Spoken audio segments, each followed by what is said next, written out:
All right, so I'm going to try and show you how to navigate the terminal once you have a company or an equity in mind. So the example I'm going to use is Tractor Supply. I knew it's ticker, but if you don't, you can just type Tractor Supply, and this will show up. First thing I'm going to do is go into the security description. This kind of gives you an overview of the company, about its operations, geographical reach, about how they do their sales and marketing, what their business model is, business strategy is, financial performance, just a quick overview. So this is what you can look at. Also in the company profile, they'll give you like how it's been doing on the market, how the stock has been doing, some key estimates, so the PE ratio, the earnings per share, dividend yields, and some information about management, who the CEO, CFO are. If you go to page 2, there's information about the common stock. Page 3 is ratios, then revenues, earnings per share. So just basically how the company has been doing, just kind of a snapshot if you had 5 minutes to get an idea about what a company does and how they've been performing. This is where you would go to. So especially if you don't know a lot about a company, this will be very useful as a first step. All right. Then next, what I'm gonna do is, you need financial statements, on the basis of which you would make your projections. So if you go to the FA function, financial analysis, it will pull up a lot of different statements for you. You can see, like, within this, there's like highlights, gap highlights, earnings, enterprise value, and so on. Lots of stuff. With an income statement, again, and there are a few different ones. Balance sheet, again, there's like a couple of different ones. And if you go to cash flows, there's only two, but then ratios has like a number of different sheets. So you probably don't need all of them, and please don't download all of them, because when you submit your Excel, then it's going to be like very difficult to wade through all that information to get to the actual analysis. What you can do is click on export, go to Excel, and then do this custom report, because custom report will let you add multiple sheets. If you do current template, it will only do, let's say, the profitability, this sheet that we're on. So you go there, and I've already added the 5 or 6 different sheets I want. I want the adjusted income statement. I want the standardized balance sheet, standardized cash flows. These are the 3 ones that you definitely want at the bare minimum. On top of that, I also want to look at the profitability ratios. Um, I want to look at revenues by segment, just because this is really useful when you're projecting your revenues, because different segments can have different outlooks. For example, Tractor Supply has 2 of its segments are pet products and apparel. So if I think pet products is going to do really well, but apparels is not, I would separately project those two, and then weighted average the growth rates to get my total revenue growth rate. And then there's also capital expenditures and depreciation that I want to add. You can, of course, choose to add a couple other ones if you want to, or reduce the number as well. But like I said, income statement, balance sheet, and cash flows are definitely at least what you want. All right, so I click on all of those. I say generate. Takes a second to load, and there you go. So it will put all of those sheets on an Excel file for me, which I can then save to my computer. I'm not going to do that right now. All right, so once I have my income statements, I'm going to probably go down to relative valuation. So you should probably already have peers in mind, just from looking at a company, or like researching the company, Googling it, going on Wikipedia, looking at its description on Bloomberg. But if you are not sure if it's a really weird company, then this Bloomberg function is super useful, to tell you, like, these are some of the companies that are in the same industry or have similar market caps, or have similar risks, some factor that makes it similar to the company you're evaluating. So these are all the companies that Bloomberg lists as peers or comparables. to Tractor Supply. And they also have this useful little chart, like, 1 year revenue growth, the PE ratio, the return on equity, dividend yield for the last 12 months, market cap, and so on. And they also provide, like, this is the median number among all of these companies. So you can compare your company, say, okay, Tractor Supply is bigger than, a lot of, or the median size of companies in this list based on market cap. Also, their PE ratio is greater, their return on equity is greater, but their dividend yield is lower. So all of these, when you do the industry analysis or relative valuation, you can use these things.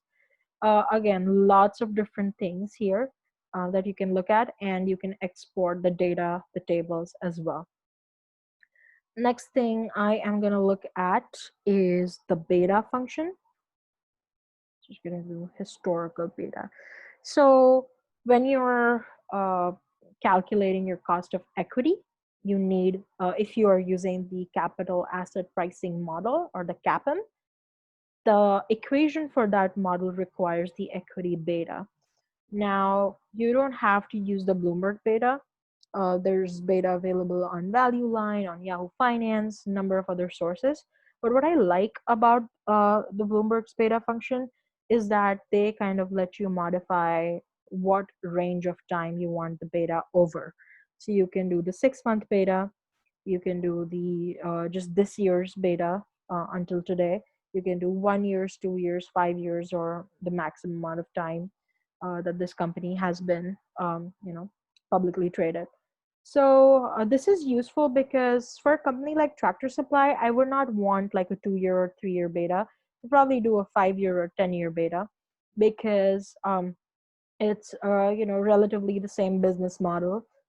But for a company that is changing their business, constantly, frequently, that, like, many technology companies, many young technology companies would fit that bill. They probably have changing betas because they have changing business risk. So for that, I would want to do the 2-year beta, maybe even 1 year. So depending on what your company is and what your perception is of that company's risk, you would choose a specific time period for the beta. Next thing I'm going to go to is the SPLC function, which is the supply chain analysis. And this function is super useful when doing industry analysis or competitive positioning. So a lot of our analysts do Porter's 5 forces, where they do, like, the bargaining power of suppliers, bargaining power of buyers, and so on. So this will tell you basically how many suppliers a company has, if there's a limited number, and it will also tell you if they have, like, large customers. Now, Tractor Supply, they usually have, like, individual customers, so they don't list the customers. If they had just like 5 big customers, then they would have listed them here on the right hand side of the screen. So it shows like they have 24 suppliers, and like this says, suppliers are sorted by the cost of goods sold paid by Tractor Supply to that company. So for example, 3.47% of their cost of goods sold they pay to Deere and Company, right? So this will help you determine how much bargaining power these suppliers have. For example, if they only had like 5 suppliers, if one of them backed out, there would be a problem, right? And also this can help you compare how them with other companies. So Bloomberg provides 10 comparable companies to Tractor Supply. Let me go to, say, Home Depot, right? So here it says, oh, Home Depot has 128 suppliers. So I would expect, like, hey, Home Depot, probably is not as reliant on any one supplier as Tractor Supply is. All right, what I'm going to do is go to Boeing to give you an example of, okay, SPLC, of what it would look like if it also had like customers, right? So Boeing has a limited number of customers, so it will also show up. So here it says 40%, almost 40% of Boeing's revenues come from the United States of America because they do a lot of work for the government and for the defense, right? So that basically tells you that Boeing has quite a bit of risk there. If they stop giving Boeing work, um, then Boeing would probably be in trouble. But then, of course, we all know that's probably not likely, since the United States of America is a huge customer, and Boeing is one of the only companies, we could arguably say the only company that can provide that kind of work to the US government. So again, you must have some sort of assumption or basis for your claim. If you're saying, hey, you know what, super risky stock because it's likely that the US government is going to stop giving them this work and they will lose 40% of their revenues, then you have to have a basis for your claim. All right. Going back, I'm going to show you the next thing. I'm going to go back to Tractor Supply, go back to their company description, go to industry info, and I'm going to go to the Bloomberg Intelligence dashboard. So Tractor Supply falls under the consumer hardlines industry, and Bloomberg Intelligence gives you a lot of great insight into where that industry is going based on macroeconomic factors and industry analysis and competitive analysis. So you can, like, this is the report, and click on it. And then you can view it here, or you can also download it, right? Multiple things. Uh, there are so many different reports they have relating to this. You probably want to at least skim one or two of them, so that you can get an idea about the industry. Last thing I want to show you is, if you are still stuck on trying to decide which security or which equity you should value, a great function is called ANR, or Analyst Recommendations. So you can be like, okay, I have the consumer discretionary sector, but I don't know which security to buy. So this is from other analysts like out there. So JP Morgan Chase, Goldman Sachs, all of these. So they have all these firms, and what recommendations they make, right? And they also have the research report as well, which I do not have access to. So basically, you can see, okay, this is a consensus buy, like 53.3% of analysts say this is a buy rating.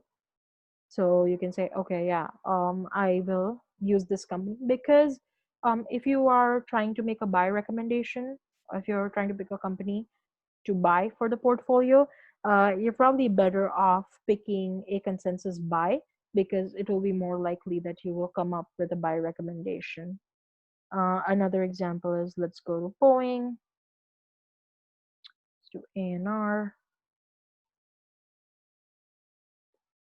right? Boeing is actually a consensus hold right now, so you would probably not pick this company. Not that it isn't consumer discretionary, but just for example, if you're in the industrials sector, which I believe Boeing is a part of, let's say Target, TGT.